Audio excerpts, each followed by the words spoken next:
CM చంద్రబాబును కేంద్ర మంత్రి కిషన్ రెడ్డి కలిశారు. మోదీ 11 ఏళ్ల పాలన సందర్భంగా చేపట్టాల్సిన కార్యక్రమాలపై చర్చించారు. తాజా రాజకీయ పరిణామాలపై చర్చించినట్లు సమాచారం. పూర్తి డీటెయిల్స్ మా కరెస్పాండెంట్ సత్య అందిస్తారు. సత్య,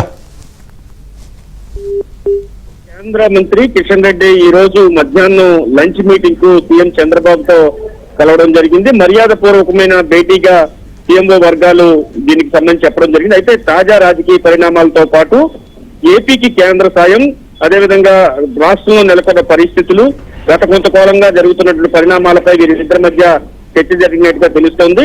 ఈ నెల 12తో కూటమి ప్రభుత్వం ఏర్పడి ఏడాది పాలన పూర్తవుతున్న నేపథ్యంలో ఏడాదిలో కూటమి ప్రభుత్వం తరఫున ఎలాంటి కార్యక్రమాలు చేపట్టారు, ఇచ్చిన హామీలు ఏ మేరకు నెరవేర్చారు తదితర అంశాలపైన కూడా కేంద్ర మంత్రితో చర్చించినట్టుగా తెలుస్తుంది. ఇదే సమయంలో రాష్ట్రంలో అమలు చేయాల్సినటువంటి ఏవైతే సంక్షేమ పథకాలు ఉన్నాయో, అదేవిధంగా అభివృద్ధి పథకాలు ఉన్నాయో, వీటికి కేంద్రం నుంచి కూడా ఇతోధికంగా సాయం అందించాలని కూడా ముఖ్యమంత్రి చంద్రబాబు కిషన్ రెడ్డిని కోరినట్టుగా తెలుస్తోంది. ఈ మీటింగ్ సందర్భంగా మోదీ నాయకత్వంలో ఈ 11 సంవత్సరాల్లో పాటు దేశంలో అన్ని రంగాలు అభివృద్ధి చెందిందని కిషన్ రెడ్డి ఈ సందర్భంగా ముఖ్యమంత్రి చెప్పినట్టుగా తెలుస్తోంది. ₹1 అవినీతి జరిగిందని ఏ రాజకీయ పార్టీ కూడా ఇప్పటివరకు నిరూపించలేకపోయింది.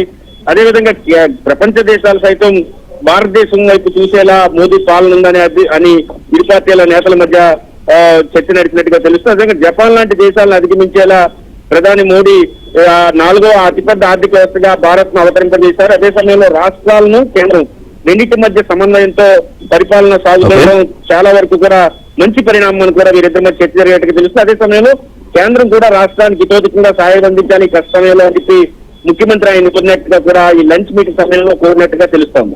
Thank you Satya.